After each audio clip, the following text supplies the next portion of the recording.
it's a really tricky thing for a designer to have a set style.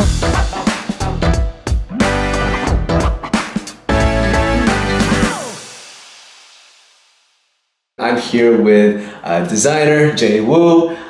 We actually met at Summit Series a few months ago, and Jenny Wu has been actually someone that I've been following for a while in 3D printing. I remember seeing one of your necklaces on a 3D printing blog. It's actually that photo right up there. And I remember going to one of your panels, I was seeing you speak. And then I do remember someone telling me about your structures at SciArc. And so it was really cool that we actually connected at Summit Series, and it was because we're at a table having lunch. It was like lunch, yeah. Yeah, it was lunchtime, and it was great because you're a partner at Oyler Wu, which is an award-winning architectural firm, and you've designed everything from jewelry at Lace to even buildings in Taipei. So it's been so cool to see how you can go as small as a ring to as large as a building. Right. And so I guess I want to ask you, tell a little bit more about yourself, but also what are you most proud of in your life at the moment, I would say? Yeah. I think, being on the topic of being an Asian American, I always felt like growing up, there's a set of expectations of, how you're going to be successful and what are the traditional path of getting there. And I felt like what I'm probably most proud of is that I didn't really, in some ways I did, I went to good schools, and Columbia, Harvard. And then when I came out, but then I didn't kind of go in a safe route of like working for a big firm, trying to make partner, or actually more like starting my own practice and building things with my own hand, and then growing the practice from the smallest to the biggest. And now, about 10 years later, I have a practice of doing work I'm really proud of and only take on projects I want to do. That's great. I think that as a creative, that's almost how you want to live your life, is to be able to work on things you're passionate about. Right. And did you always have an artistic side of you when you were young, or did you get into it when you were in college? Like, what is your artistic background? My parents are developers. Okay. So growing up, I used to go to their job sites, and I thought, I like buildings. And then I thought, well, designing a building would be very cool, even though I had no idea what that really means. And when I went to college, that's when I took my first architecture class, and I loved it. And so that was the beginning of the end. Nice. Yeah. Do you feel when you were in college and learning the new techniques, did you know you were going to own your practice, or was it something that you weren't even thinking about during that time? Well, I went to Columbia during a really interesting time in architecture where the discipline was moving from a very analog sort of hand drawing and into the digital. And the school was kind of championing like the paperless studio, and it was really like a very forward-thinking moment in architecture. And so I think I received this kind of dose of such new ideas, and that I couldn't just sort of do the normal kind of architecture. And the transition between the analog and the digital, of course, allows you to do curves, do things that would be really difficult to realize in real life, in person. And then so knowing that in some ways you would have to take it on yourself in your own firm to make those kind of work happen. So when we first started our practice, we would design these incredible structures, but there was no one who could build it in a budget that was reasonable. And so that's where we actually decided, well, we're in LA, it's sunny, we have a backyard, and then we started to basically start to fabricate and assemble ourselves. And really then it has completely transformed the way we practice architecture. Wow, because we talked about what a traditional Asian kind of career route would be, and for your parents, did they also go through working at a big firm and stay there? Or did they also create their own practice after working at a firm? Well, my parents they weren't architects, so they actually started their own company, developing sort of low-rise residential housing. They were not very creative. They weren't creative. They were more making money. Yeah, got you. They weren't very good looking, but but the kind of entrepreneurial bug was definitely in my family. Amazing. Yeah. So as you're creating your backyard designs and structures and fabricating, did your parents ever come back and see and say, oh, that's awesome, I love what you're creating? Where they're more oh, okay, no, you should go out and start making some money? I think both. Okay, yeah. I think in the beginning they were definitely you went to Harvard, we paid a lot of money for this, and don't you have a job you can do? Why are you welding and pouring concrete and doing this? But I think after, the first few projects and we got things published, and then you do another one, more published, and then people are starting to realize you're doing something different. And also my parents are amazing. They're very open-minded. So once they see that, oh, we're onto something, they were super supportive. Even though they feel oh, you guys work so hard and, just to, make something that, we don't quite understand yet. But I think now they totally get it. No, it's cool because they actually have the entrepreneurial spirit. Right. So they saw that you had a product and that product had value. Right. And then sooner or later when you got proof from press in the city, then it was okay, you have a business venture here. Yes. Do you feel now that you have, 3D printing, talk about lace, we should talk about it in a bit actually. When you are creating these designs, you said going from the old to the new, when you were in college, did you also see that happening when you were fabricating during that time? Was there any other new innovations that were happening while you were in your backyard? Yeah. Well, when, I think this is something that was so, when we, spent so many years on the East Coast, and I convinced Dwayne, my partner, to move to LA, and there's something about the spirit of LA of just experimentation and kind of just doing it on your own, figuring it out, even if it's a little rough and dirty. And I think in the beginning it was definitely we had you come to a new city, you don't know anyone, how do you start projects? You kind of make them up. And so we would kind of cold call people and be hey, we have this idea for this, we'll split the cost with you.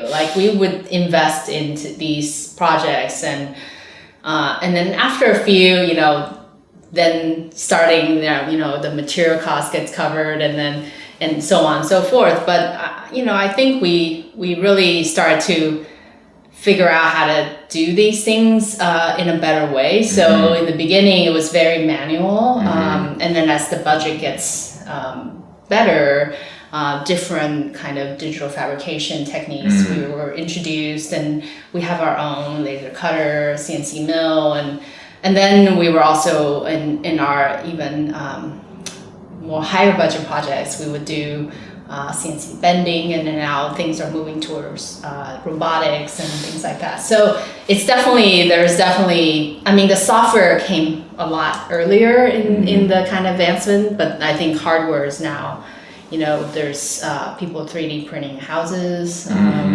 So it's definitely happening. That's incredible, because thinking about how you've been using technology to help your creativity and your artwork, it's kind of you're always adapting and you're always learning. Right. So I love the story about lace, how you actually wanted to create a necklace as just a fashion piece, an extension of yourself, going to Art Basel, and then someone wanted to buy it, and then more people wanted to buy it. And then that's when you decided, okay, I think I want to start making these 3D printed jewelry. So how is it trying to get into a new type of medium coming from, I would say, a different industry, going from architecture into so different jewelry and 3D printing? I always joke that if now 5 years later, if I knew how much work it is to do a whole, fashion brand, I'm not sure I'd do it again, but I probably would still do it again. But it is a different mindset and how you market, how you create a product. And, in architecture, we're just making one-offs. You custom design one building and the next one will be a completely different one, like with like our similar style, but each design is unique. And then you may have 10 projects a year, where I might have 10 projects in a day, 10 clients and customers in a day for lace. So it's definitely a different thing. And then also thinking about, but there's a lot of similarities, like, thinking about architecture on a site versus a piece of jewelry on your body, thinking about how, like, I felt like there was a lot of lessons that could transfer from architecture to jewelry that maybe isn't normally thought about in the jewelry business. So I think that's what makes my pieces unique, because they definitely have that kind of architectural slant, but they're also very like three-dimensional and all that. So, when it comes to creativity, because this whole podcast is about creativity, and your designs for jewelry and designs for architecture, do you feel like you're tapping into, I guess, shapes in your mind? Do you find inspiration in nature, outdoors? Like, how do you come up with a jewelry design, and how is that process different from coming up with an architectural design? But we get this question all the time about inspiration, and in some ways, I'm less. I don't have a kind of artist answer, which is like, I'm inspired by plants and landscape and all that. But, in the beginning of our architecture work, we were obsessed with lines. You can kind of see it in the work, and in the earlier installations that we've done, they were all very line-based. And then over time, as the projects grew in size and also requirements of surface and enclosure, we started introducing ideas about surface and volume into this kind of set of lines that we worked on. And so we started creating like some criterias and qualities about the lines that we were interested in working on. And so it actually started from the seed of a single line that then gets built to now, which is a kind of different sort of relationship of these pieces to the line work. And then I think the jewelry side is definitely completely influenced by the architecture. So even we were working on this kind of undulating surface that was from a facade from one of our buildings, and I'm now trying to think about how to create a new collection with that kind of design aesthetic. So I think it's a very back and forth. Yeah. Got you. And so when you are creating these designs and starting off with a line, how do you get into your creative state? Do you find yourself just hopping on to Maya, drawing a line and just seeing what works at that time? Or do you put on music? What's kind of like your flow state, your creative flow state? Yeah, I think I wish it was so poetic. Doesn't have to be. But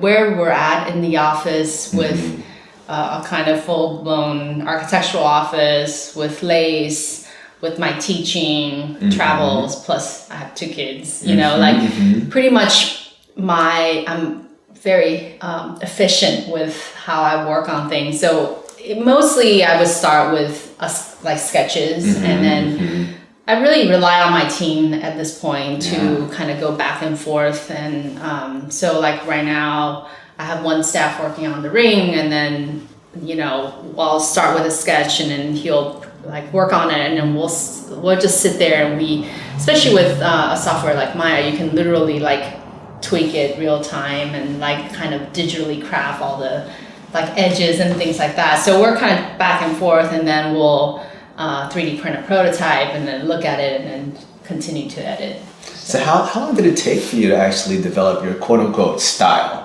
Like going through the years, starting off at school, and then you're fabricating in the backyard, and then getting into, of course, 3D modeling. Did you find yourself having a style that you loved firsthand, or did it take years to kind of develop into something that you can actually pass on to a team member and easily express for them to fabricate it and copy it, basically? Right. I think it's a really tricky thing for a designer to have a set style, and because once you have that set and then you don't evolve it, and then it becomes, you get too comfortable, and then it's like you're expected to do the same thing over, and that to me is not so interesting. And the kind of architecture we always want to be sort of on the cusp, on the edge of the discipline, and pushing the kind of possibility of what architecture can do. And so we're always trying to also taking that seed of what we've done, but keep evolving it over time. And then I think this is where the collaboration between us, our team, and constantly brainstorming about like, we've done this before, how do we do it differently, but still like hold the seed of what we've done. And so when you look at our body of work, if you look at the very first and the very last, then you might say, wow, it's really different. But if you look at the whole body, you can really see, but you can still see a kind of a seed of what the first one and the last one. But I think when you see the steps of how we evolve, it makes a lot of sense. And it's true. I think that as an artist, because we create all the time, you always have to innovate. Right. It's almost like you have to make your next piece better than the last, and something different, because you don't want to be caught in a creative rut or being known for just one style, or just becoming an auteur. Right. I think that it's amazing how you're always evolving and creating new types of designs, new artwork. And in talking about collaboration and really trusting a team, how have you been able to create a team around you that you can trust with your designs, and also be able to travel and be so busy, so little supervision as well? Like, how long did it take to create that kind of team? I would say, we were very, very small. Like, we maybe had 2 people working for us for the first 5 years, and then it was 3 for another 3, and then in the last few years we really grew very fast because of the size of projects.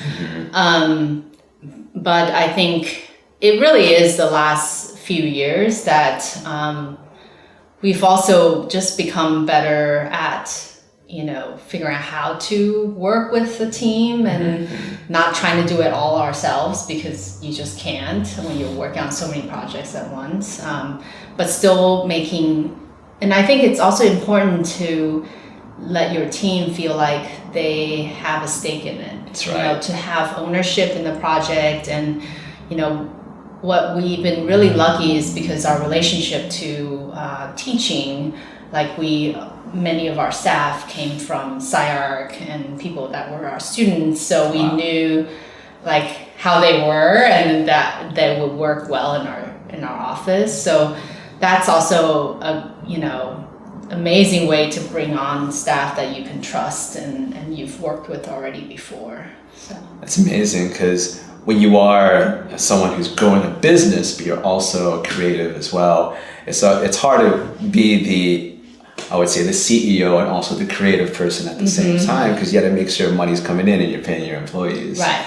And so as you are, growing as a business and everything, do you feel happy as a role of stepping back and just kind of seeing how the business goes? Or do you ever feel like, I want to just keep creating and create designs every day? Or do you ever jump in and do your own sketches every day, just to keep your creative, artistic juices flowing?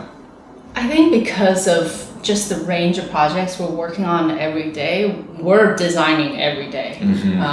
And whether it's a detail or a piece of jewelry, And then when I'm not designing, I'm teaching design. So I'm also giving my input about their design. So I'm kind of not, at least there's no, I'm not getting too comfortable with not designing.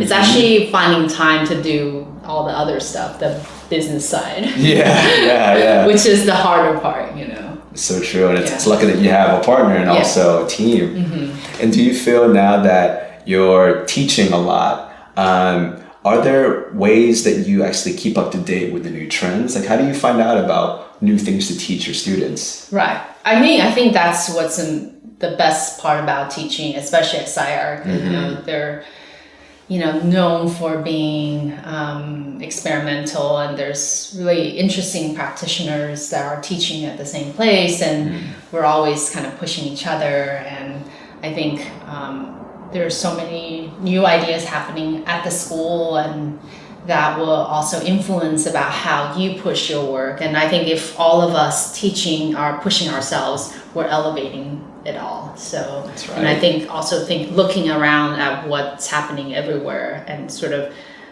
have a position about who you are, you know. That's so true. Now I actually teach video content to people. I've taught at colleges, and I feel that as you teach, you also have to practice in a way, and make sure that what you're teaching is actually relevant. Right. And so you do have to do your research. You have to study again and become the student again in order to teach well. And when you're talking with your students, and when you are, I guess, back in the days when you were a student, when you ever encountered a creative rut, what was something that you did to kind of help you get out of that, or get into the design mode that helps you create? I think I've been really fortunate to have a partner who, we have our own ruts at different times and not usually the same time. So there will be a point where I just don't know what to do with this. And then, the other person will give me feedback. And then, at the end, when the name of our office, Oyler Wu Collaborative, was actually a collaboration between the two of us in the beginning, because we were very different as designers. But over time, we've worked together for so long. Now we're developing a thing together, and I think has been so helpful having a partner. It's amazing that you've really built this community around you to really help you with your creativity, your design, also inspire you, and help you live just a normal life as a mother. It's trying. Do you find your kids right now ever looking at your designs and reacting to some of your jewelry or your offices or your buildings? Yeah, I mean, my kids are always, on the weekends.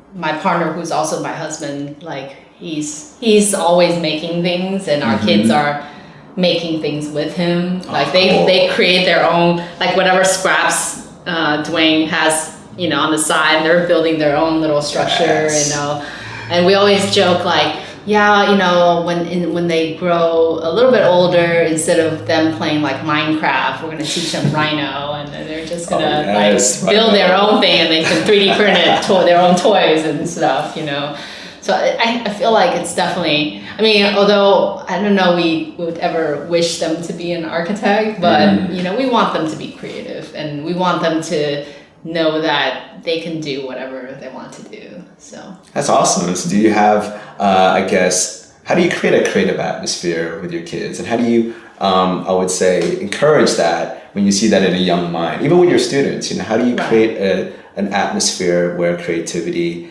is safe and it's allowed? I think I always think that you lead by example, and that's I think the most important thing. And sometimes I would think, I wish I had a little more time to spend with my kids, but I do think that when they see that I'm doing something different than what other mommies and daddies are doing, and I think that's gonna make them more ambitious, and I think it will allow them to also have ideas of their own. And so that's what I'm planning to do. Well, has that actually transferred over to your office as well? You know, working with, I guess. Yeah, I mean, definitely the first 10 years when we were doing the fabrication jobs, I mean, those were very hard work, you know, like 12-hour days, like working outside. We were like grinding steel, painting, you know, sanding, assembling, and like parking lots. And, you know, Dwayne and I are both out there working with our team. And I think you can just see that the respect that, you know, they see that you're not just like, tell them what to do and then go away and go drink your coffee, you know, like I think people work hard when they see that, you know, you're doing it yourself and you're not any more important than they are. So that's so true. And I love how you say that, because there are some people out there who do treat their employees and their staff and their crew like a dictator, yet they don't even have skin in the game. No, yeah, exactly. and as an employee or a staff member, you ask, why would I even listen to you where you can't even, you know, draw on Rhino or create a 3D, you know, design on SolidWorks or Maya, or for me, you know, you can't even turn on a camera. Right. So it's great that's great advice for a lot of leaders out there who want to lead a team, and especially a creative team. I feel like a creative team, it's a lot to work with because you're dealing with different types of minds, I would have to say. Yeah. Do you find like when you're working in 3D printing and in architecture, you're dealing with two different types of people, or do you feel like with fashion and jewelry and in architecture, there's still some sort of, I would say, ground level similarities? I think with 3D printing and architecture, there's probably more similarities just because there's sort of the engineering aspect of it, and then there's a kind of manufacturing production. Like, it's more straightforward.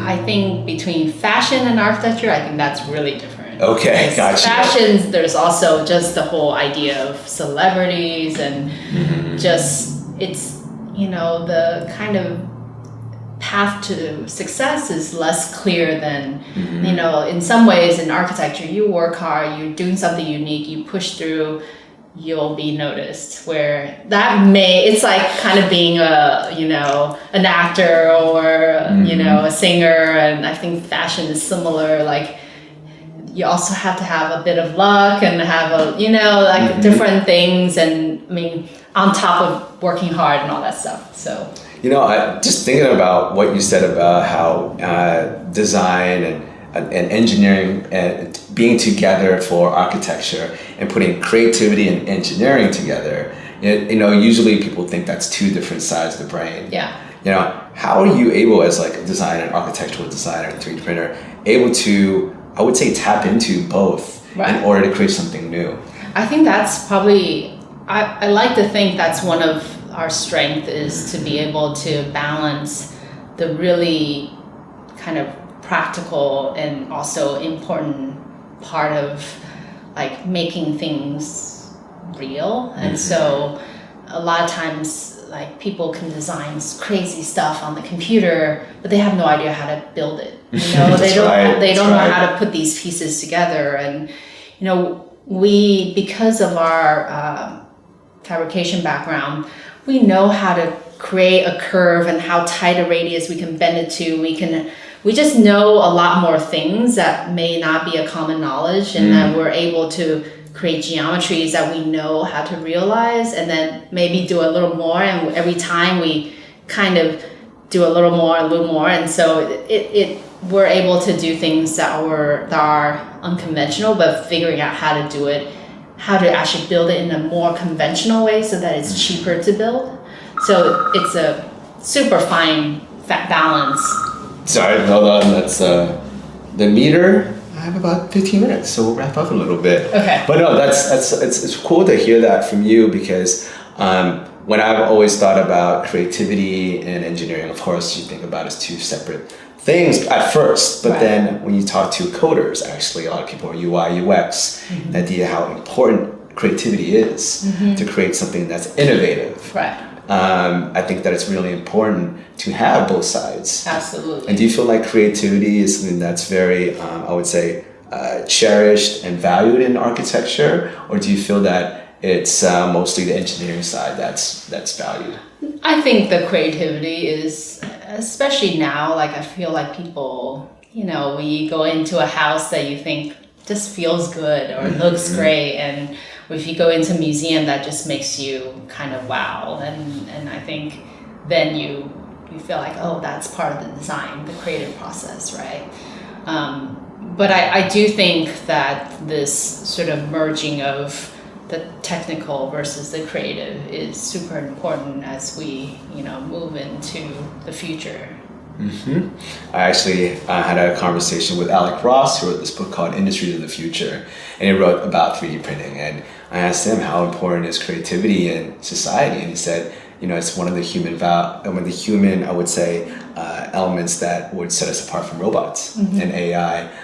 It's very hard to replicate at this time for robots, and it is something that comes from the human soul in a way, which comes from schooling and hard work and what do we say, like education, and taking what's worked and then infusing your own story and voice into it to create something that's your own and new. So yeah, I mean, what else is going to come up for you next? Like, what do you have planned, and how can we, I guess, keep up to date with your new work and pieces? Well, what we have coming up, we're working on some bigger buildings.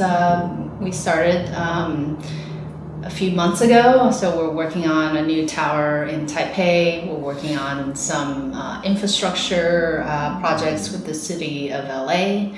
We're working on also another new ground-up building for a co-working space in LA as well. In terms of Lace, we're in a kind of, I would say, an interesting transitional period where we're going from a kind of niche brand into hopefully a more mainstream brand. And I think that's where kind of doing a lot of like reorganization and then websites and marketing efforts and things like that. So, and then also really found a new niche with our wedding collection and sort of focusing on that as well. So, but to keep up with me, you can follow me on Instagram at @lace_Jenny Wu. Amazing. And then Oyler Wu, of course, online. Yes. And yeah, I just want to acknowledge you for being such a, I would say, productive and creative and just an overall cool person and positive person that's actually inspired me a lot, looking at your work now and seeing what you created on a large scale, and to be able to juggle that with having a family and kids, having 2 different types of companies, that's very admirable and it's impressive. And so sort of acknowledge how badass that is. Oh, thank you. Like really badass. We met you at Summit too, so I know that you're really cool because Summit people are amazing, and looking forward to seeing what you're going to create at the LA River. Guys, what I just saw with the designs, the LA River is going to be so cool in the future. It's gonna be like Skyline in New York, but with their own LA twist and with an Oyler Wu twist.